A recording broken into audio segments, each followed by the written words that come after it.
Hello, everyone, and welcome to the National Black MBA Association's Wednesdays webinar series. Thank you for joining us. Now, before we get started, I would like to take a moment to acquaint you with a few features of this web event technology. At any time, you may adjust your audio using any computer volume settings that you have. On the right-hand side of your screen, you'll see a Q&A window. To submit a question, type your question in the small text box at the bottom, and when you're finished, click the Send button. You may do this at any time during our program. All the questions that you submit are only seen by our presenter today, and your questions may be responded to along the way if they're pertinent to the appropriate information at the time, or will also be addressed near the end of our presentation today. However, please note that due to time constraints, our speaker may not be able to respond to all questions submitted. And with that, at this time, I'd like to introduce our speaker, Les Matthews. So, Mr. Matthews, welcome, sir. Thank you very much.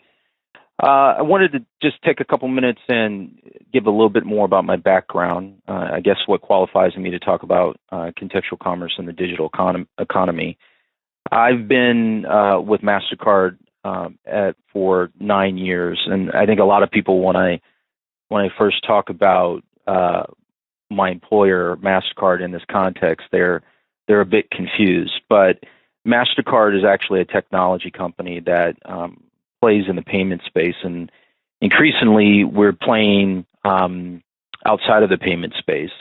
But we are really focused on digital technology, the digital economy, and driving the digital economy worldwide. We're very focused on bringing people into the overall payments and economic ecosystem. As you look worldwide, there's a lot of emerging economies where people sit outside of the economic system, and a lot of the technologies that we're building and providing for consumers and businesses and governments are actually helping to accelerate that process, particularly in emerging markets, and here in the U.S. as well. For several years, I was based out in Silicon Valley, and I worked very closely with large digital merchants and retailers, companies like Amazon and Uber and Google and Facebook. I worked with dozens and dozens of startups as well as the venture capital community. And I've been really at the forefront of a lot of the emerging technologies that we've seen come out of Silicon Valley over the last several years, and has given me this perspective on contextual commerce and the digital economy. So with that said, I will start to jump into some of the content. But before I do that, I wanted to also kind of define what contextual commerce is.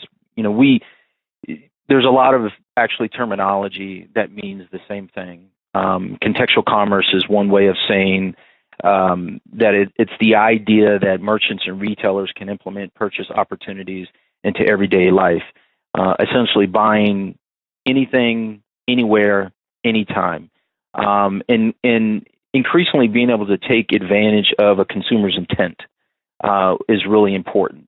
And imagine if you're riding down the highway in your car, and you think of something and you want to make a purchase. In today's environment, that is not necessarily likely, but it's going to quickly become reality, and I'll talk a little bit about that. You're seeing things like Amazon Echoes and the Google Home devices and Siri and Cortana and things like this that will also help enable the idea of contextual commerce. And so I just wanted to kind of set that definition in that stage for what contextual commerce is and what we'll be talking about today. One of the things I did want to mention, you can submit questions. I'll try and save the questions for the end of the discussion. I'll probably be able to get through the content in 30 minutes or so, so we'll have plenty of time for questions at the end. But if there's a burning question and I see it come through and I think it's relevant, I will go ahead and address that question. So let me go ahead and move on to the first slide. So, and I spoke a little bit about this in my introduction. The world is changing, right? Industries are being reinvented. You're seeing that in cars and homes. Airbnb is the largest provider of lodging, but they don't own a single property. Lyft and Uber are the largest providers of transportation, but they don't own a single vehicle outside of the autonomous vehicles that they're testing, right? So you think about that, industries are really being reinvented. At the same time, barriers to entry are being lowered in every industry. We're seeing a record number of entrepreneurs and startups come to bear. One number that I've recently heard, as many as 70,000 new businesses are started every year, and these are primarily startup companies. So the entrepreneurial spirit is really strong. These companies are coming in to establish and to disrupt established companies in the marketplace, and you're seeing that particularly in retail, where retailers are struggling. And on the same note, people expect more from the businesses, right? We are a society that wants immediate and instant gratification. We want convenience. We want experience. And if we don't get it one place, we're going to go look at it at another place. And so a lot of the startups, what we're seeing are really focused on what I call life hacks, making life become more convenient. And a connected world is really the center of what's going on. And, additionally, what you're also seeing is that some of the drivers of this is the urbanization and the desire for smarter cities. This is really a big part of the work we're doing as well, because as the world becomes more populated and more dense, it's really important that we make our communities more intelligent, smarter. From a transportation perspective, from a commerce and retail perspective, there's a lot of different sort of planes or axes that we need to work on. And a big part of the challenge with doing that is the regulatory, security, and privacy concerns. Right? We want to make sure that we are safe and we're secure. And you've seen big data breaches, and there's a lot of threats to our personal security. And as a company, MasterCard, we really consider those things as we build technology and products. And one thing I forgot to mention up front is, obviously, I'm giving this webinar from the lens of my company and my experience. And so a lot of what you're going to see is focused on what MasterCard is doing. But I think if you were to look outside of that lens, you'll realize that a lot of companies are also doing similar things, and this is not just a single mission by a single company. It's actually a big sort of wave that's going on around the world. Move on to the next slide. So I said the world is changing. This is being fueled by new technologies that, quite frankly, I think are very, they're nascent, and people don't really understand them yet. But a lot of these technologies are actually underpinning many of the experiences that you're having today when it comes to contextual commerce. It's making our ability to pay safer. It's simpler, smarter. Increasingly, consumers no longer really need to think about payment as these new technologies are able to anticipate. And that's an important idea, right? Anticipation, and I'll come back to that. And drive that, what I said earlier, around that immediate gratification. The technology driving contextual commerce is a mix of data security, artificial intelligence, augmented reality. The things that you see on this slide, right, are feeding into that. And, you hear people talk about chatbots. I'll talk about that a little bit later. Biometrics, right? We saw the iPhone 10 come out with facial recognition, which is, different than the thumbprint recognition, but biometrics will continue to play a big role in terms of authentication and the security, aspect of it. 3D printing, right? Imagine being able to go to a retailer and actually have something that you want to purchase developed right there in a 3D printer and sent out, and you can walk away from it. The augmented and virtual reality experiences, and the AI, the artificial intelligence and machine learning are also big parts of what we're seeing in terms of the contextual commerce. So this all means there's a huge opportunity. On this slide, what you see here is, the growth of digital, right? So in 2014, or I take that back, I'm sorry. By 2020, we expect digital payments to represent about $6 trillion, and this is global volume, about $6 trillion in retail spend. Now, that's primarily through in-app experiences, proximity payments, and browser-based payments as well. And when I say proximity payments, think about the pays, right? Apple Pay, Samsung Pay, being able to take your phone and just put it close to a payment device and be able to walk out. Or things like what Amazon is doing on their campus in Seattle in their shop and go stores, or I forget the exact name of them, but essentially being able to walk into the store, pick up the items you want. You've been able to authenticate on your way in, and you walk out without even going to a register. You just grab everything you need. It intuitively knows what you've picked up. It charges your account, and you walk out of the store, right? So those are examples of digital spend. We're seeing a huge ramp up in this, as you can imagine, right? We've seen massive growth in e-commerce. We'll continue to see that. The most recent Black Friday period saw somewhere north of 30% growth in e-commerce spend, while brick and mortar stayed flat. On the other side of that equation, what we're seeing is the proliferation of connected devices. And by 2021, we expect to see 28 billion connected devices. And when I say connected devices, I basically mean anything that you can connect to the internet. And not just smartphones, right? Watches and rings and cars and different things. And I'll jump into that a little later as well. But that's a massive shift from where we're at today, and it's going to be a big driver of again, the contextual commerce and the digital economy. Moving on to the next slide. To kind of further, that idea of connected devices, when I think about the number of devices I have, so when I go home, I have 4 smart TVs, 3 iPads, an Amazon Echo. I have 2 iPhones, a Surface computer for work. I have an Apple Watch.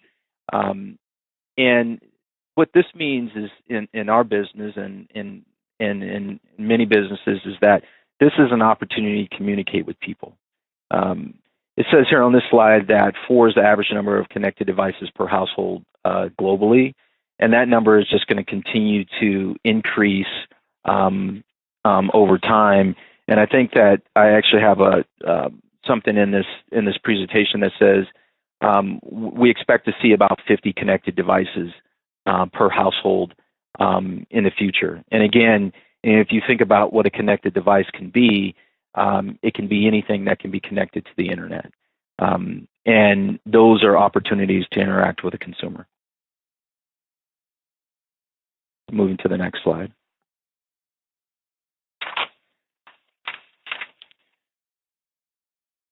So, there's a drive here that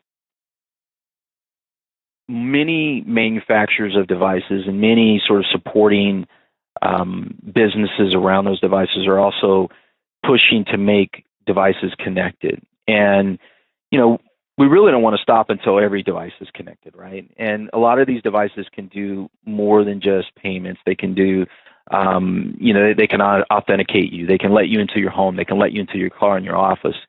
And there's an opportunity to maybe merge some of those devices as well, so that, you're not carrying around, 3, 4, 5, different devices at a time. But you'll also be surprised to know that we've been putting payment functionality in things such as cars, rings, dresses, and the list goes on and on. And if you've paid attention to any of the recent headlines about MasterCard, you'll see that, we've made partnerships with companies like Fitbit and Garmin and their devices as well.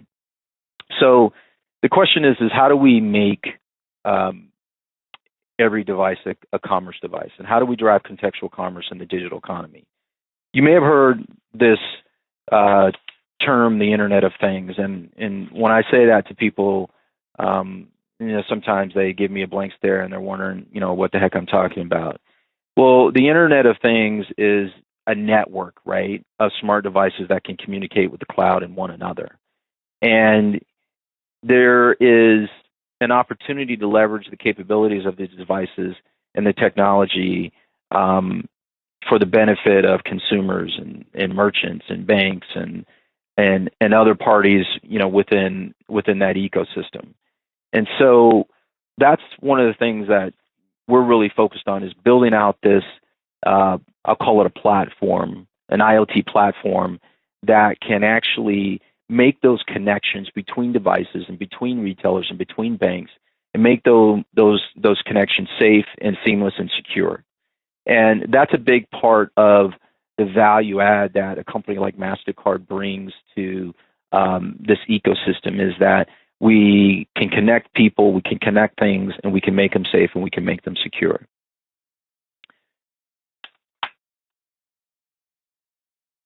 Moving on to the next slide here.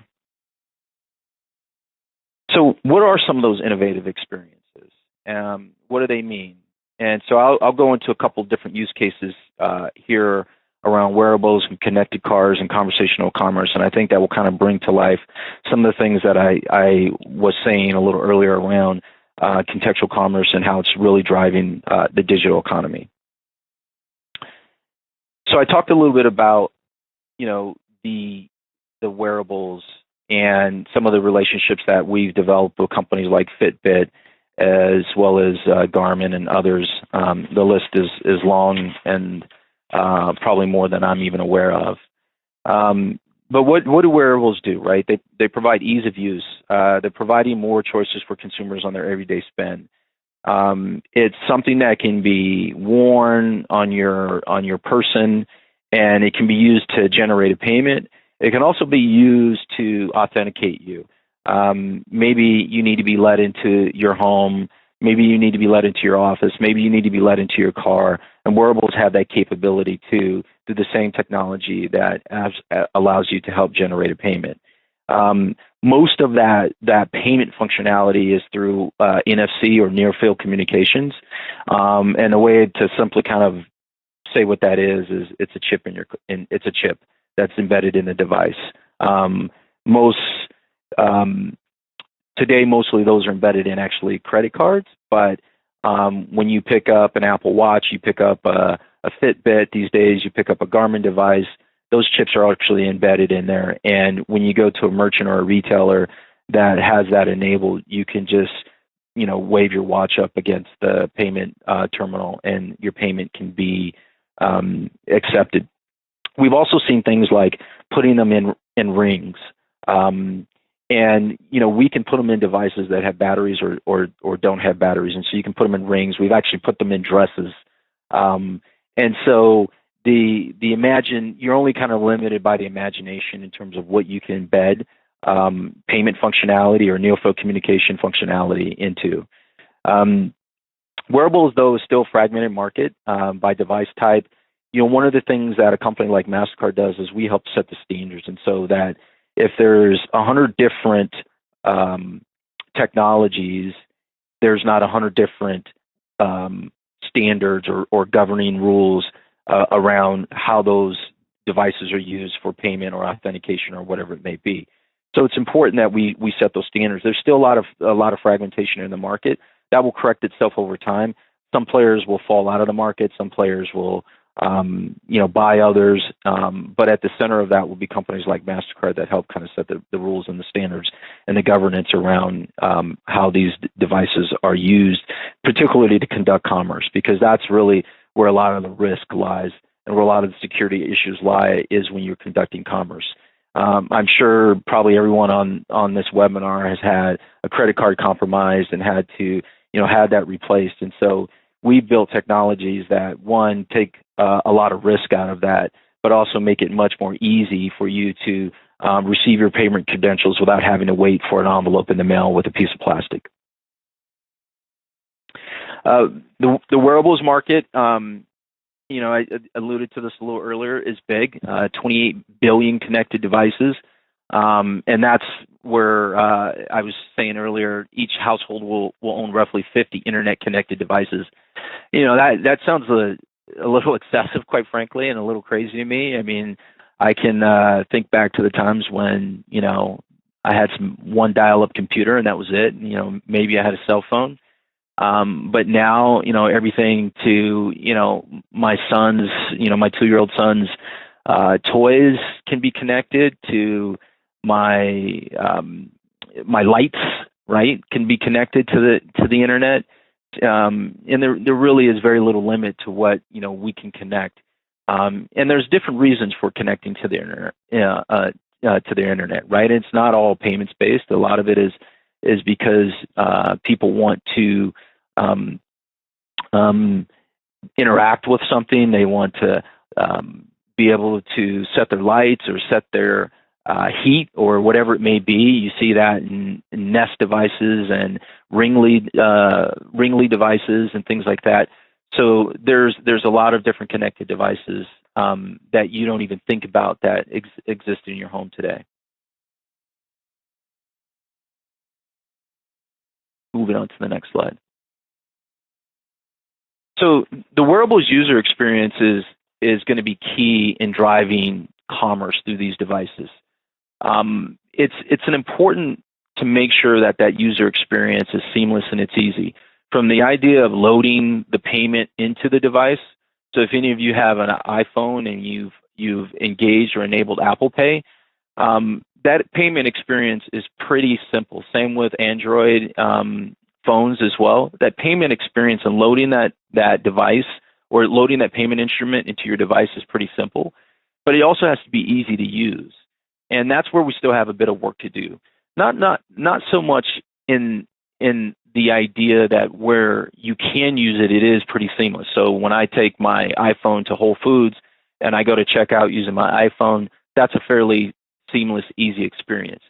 What is challenging is the breadth and depth of where you can use and then creating additional experiences. And, give you an example of an additional experience that, we're working on, but is still, we're still kind of working the bugs out. Imagine if you go into a retailer and you're in the dressing room. They're creating these things that are big mirrors that are interactive, that you can interact with. You can request a different size. You can request a different color. If it doesn't have it there, you can actually do payment and you can check out. Now that's a nice idea but in practicality, it's difficult to execute. And that's the thing that we're really focused on is how do we execute against these ideas of contextual commerce, right? The ability to be able to take advantage of intent in the moment of intent is really where we're trying to focus on. And that's really what's going to drive the digital economy. I want a sandwich. I use a chat bot to talk to Subway. I want to send some flowers to my mom. I use Facebook Messenger to send those flowers. Make that process and payment very simplistic. And I'm actually going to talk a little bit about those two examples in a few minutes. But that's where we're really focused on is making sure that we can create more experiences so that more users come into the system. We get more economies of scale, and we get better technology because we've got the user base there. That's a really important concept. So although we've been working in the background for 8 to 10 years on a lot of these ideas, we've only been bringing them to market over the last couple of years because the market wasn't ready. It wasn't because the technologies weren't ready. Connected cars. This is actually one of my favorite ideas, right? There's a lot that we can do with cars. There's a lot of technology. There's been computers on board in cars, and we've been working with the car companies for several years. And connected cars are quickly becoming a reality. And I think actually in 2018, you're going to start to see different car models come out with this level of connectivity. And again, consumers want ease of use. So how much does it suck to go to the gas station in the middle of winter and actually have to fumble with your credit card and put it into the thing? If you can just roll up to a gas station, make your payment, jump out, put the hose in your car and wait for it to fill up without having to fumble. That's a better experience. Or what about driving through a drive-through? And reaching out the window, you drop your card, you drop some money on the ground, but being able to drive up to the drive-through, be able to exact payment immediately, and all you have to do is actually go and pick up your food. Those are the types of experiences that the car companies want to deliver to the consumers. And when you think about things like autonomous vehicles, which are starting to become a reality, I don't want to say quickly because I don't know how quickly. I know that there's cars on the road. I just don't know how fast it will scale. Being able to use autonomous vehicles as a mini retailer, so to speak. I'm sitting in the vehicle. I'm not having to drive myself. I'm being able to interact. I can maybe do some shopping. I can order my groceries. I can, go to the grocery store. I can make payment, via my vehicle, and my groceries are waiting for me, right outside. Being able to actually deliver on this is a big idea for the car companies, and something, like I said, that is not far away in terms of the actual experience. So we are using these emerging ideas and these emerging technologies to bring a lot of this to life around contextual commerce and the digital economy. And this is just going to become even more important especially for people who don't live in the urban centers and can't walk everywhere, right? You're going to spend more and more time in your vehicles. You're going to have longer and longer commutes, and you have to be able to be efficient in that time. And this technology is going to allow you to be able to do that.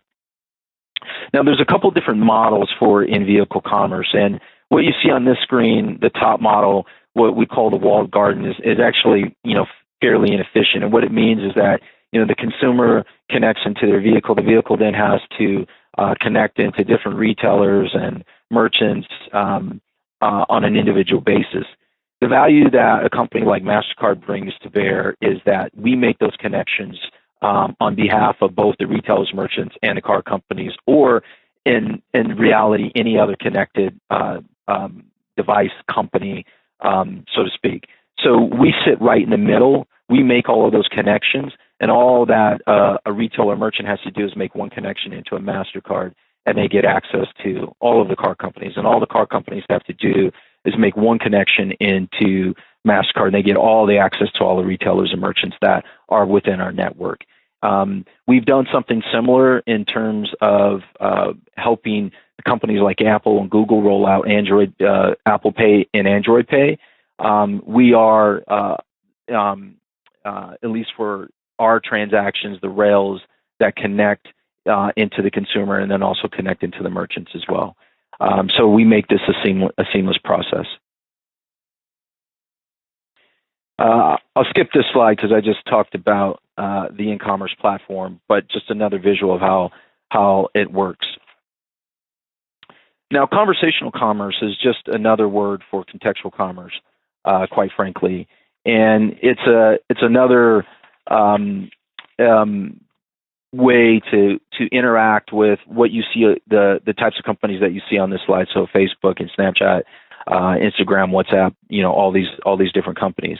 And conversational commerce is the idea that, and you see on these screens, right, being able to actually, text, use text to be able to make purchases, be able to use Facebook Messenger, like I said earlier, to send, flowers to your mom. And the way that experience would work is, say you're on Facebook Messenger, you realize it's your mom's birthday, you already have your card credentials on file, and you say, I want to send my mom flowers.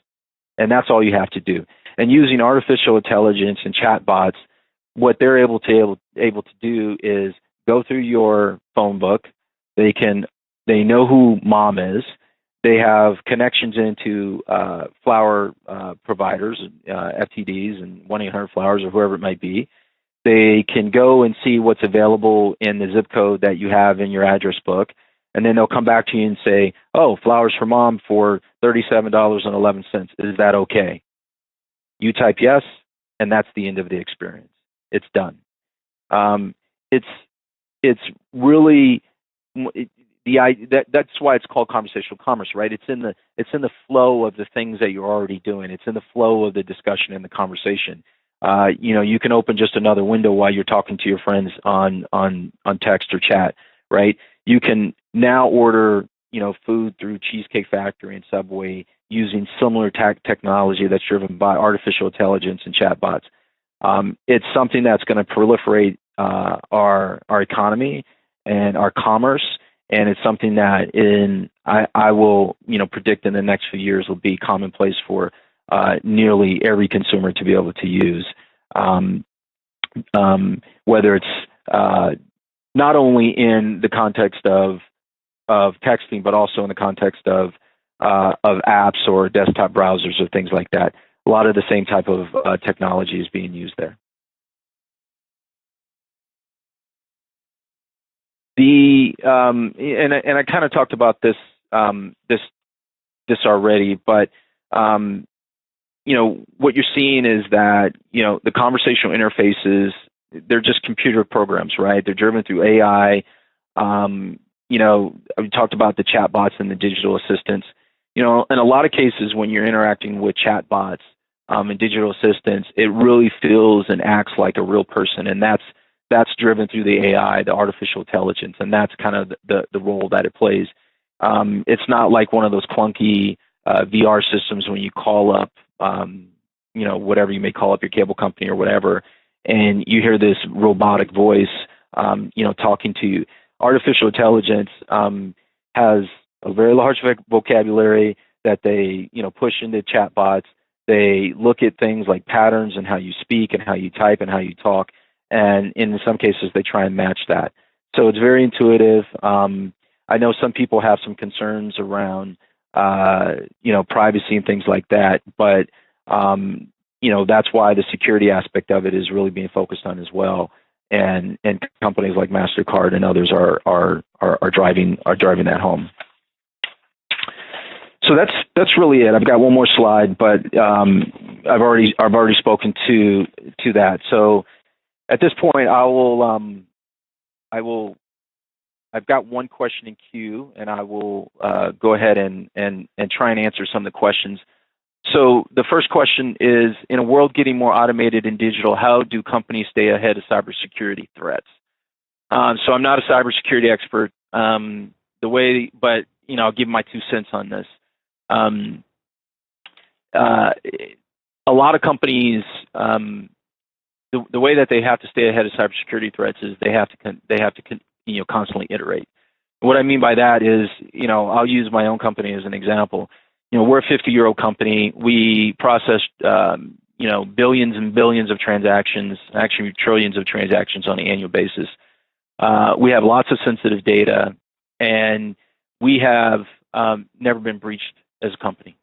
And the reason we've never been breached as a company is because we're constantly iterating our security. We're constantly monitoring our threats. We're constantly bringing in experts who can help us to not only identify where these threats are potentially coming from, but also areas where we can improve our own security.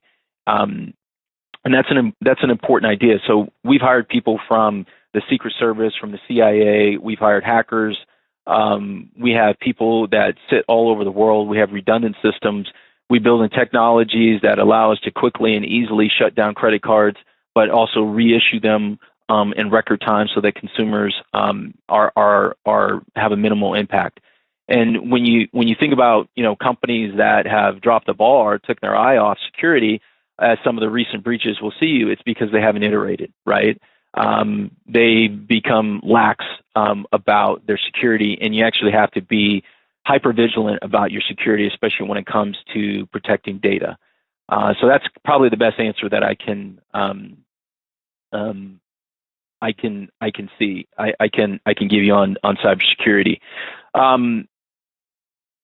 The next question is, how do you see current net neutrality issues affecting the digital economy world? I think that if the idea of the internet was based on sort of this free market space for everyone. The new regulation that is being introduced around net neutrality, I think, is personally, this is my own opinion, is a mistake because it takes away that free marketplace. And when you are able to start to, throttle experiences on the internet, it's going to, I think, slow the digital economy, right? People are going to look for more ways to profit off of the regulations. They're going to look for more ways to, sort of make the system complicated, and it's a challenge. And again, not an expert on net neutrality, but it's something that I think should be honored. But with some of the new regulations being introduced, and if you don't know what those new regulations are, I would encourage you to go and you can do a quick Google search and you can figure out what they are pretty quickly. Next question is, how are companies getting consumers to feel comfortable using these types of payment options with all of the security threats and breaches that are so prevalent these days? That's a good question. I think it's like a lot of things, right? It's going to be through experience. There are going to be certain companies that are going to rise to the top and certain companies that fail because they don't take security, seriously. At the end of the day, I think this is an inevitability, right? People always, or not always, but people complain about, they don't want to be filmed, or they don't want to be tracked, or they don't want to be monitored.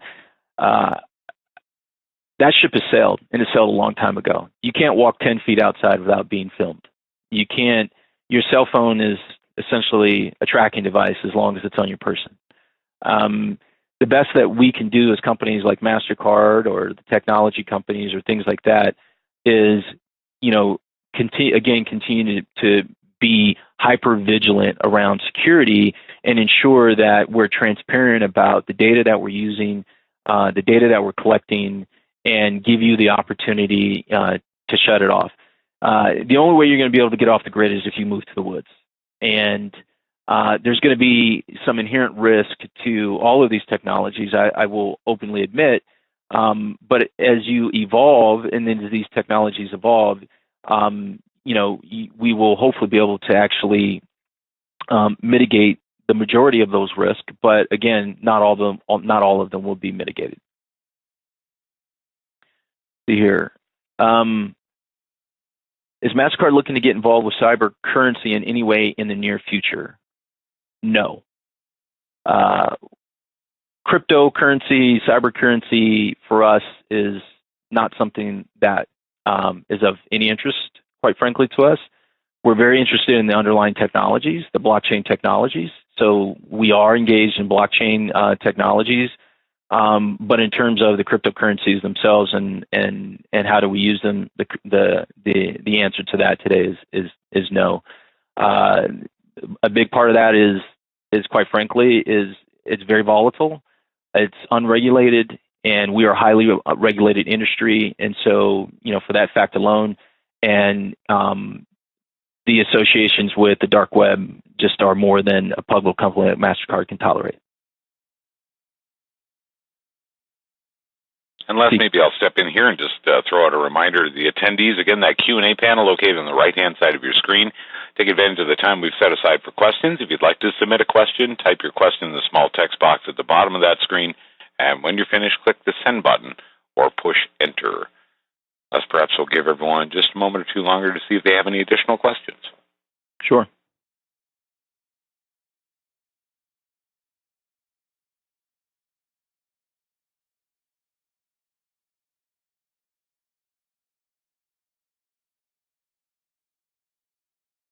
So the next question is, can you explain what I mean by blockchain technologies?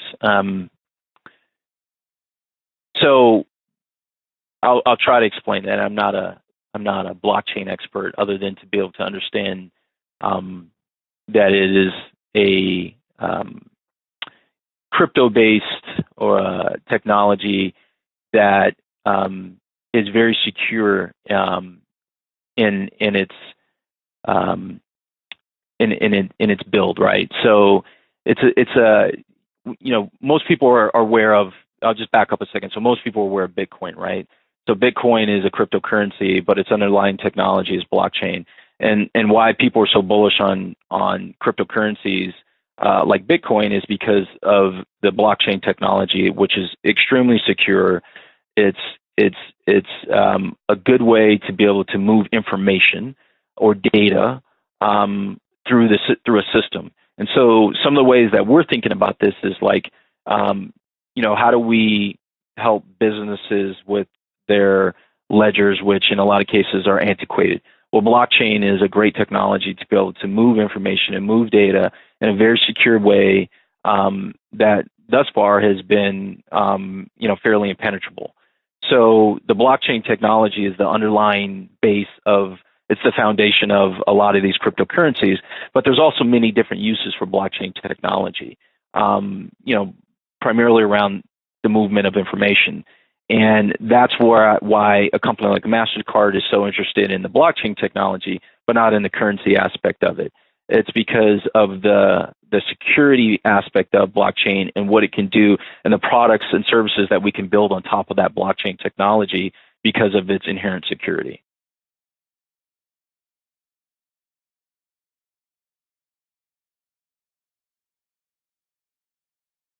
So the next question is, I've just come back from a cybersecurity seminar and it was suggested to get unplugged. How do you think MasterCard will be successful in convincing older cardholders to get on board? Have you discussed the possible roadblocks? Well, I'm going to address the first part of the question. So I don't know exactly what you mean by get unplugged, but what I'm assuming is, unplug your devices, turn off your phones, things like that. I'm sure that's an option. But, I don't think that's an option for most people unless you want to go live in the woods. Getting unplugged is, I think inherently, and I know a lot of fraud people and cyber folks, and, they're inherently skeptical and they tend to have a different perspective and view on life, which I'm not saying isn't justified because there is a lot of risk out there, because there is. And so, I would never, suggest that people get unplugged unless that's the way that they want to live their life and live it off the grid. In terms of older cardholders, we're not doing anything to convince older cardholders to get on board. Matter of fact, we're not doing anything to convince anyone to get on board. We're simply building out infrastructures and technology that can support what banks and merchants and other part players in the ecosystem want to do. We're a B2B company. We're not a consumer-facing company. And so it's really not our job to convince people to get over the roadblocks. But what we've done is plastic isn't going away anytime soon. So cash isn't going away anytime soon. Checks are dying, but they're not going away anytime soon. So if there are different segments of the population that want to use good old plastic, so be it. If they want to use their phones, great. If they want to use different vehicles or payment instruments, we'll support whatever it is that they want to use. We are not trying to push people in any one direction. That is already happening. When you think about millennials and whatever the generation is below millennials and whatever the generation is above the millennials, which I think I sit in, this is something that is self-selected. And that's what we support, self-selection. Do what you want to do, buy what you want to buy, pay how you want to pay when you want to pay. And that's our focus.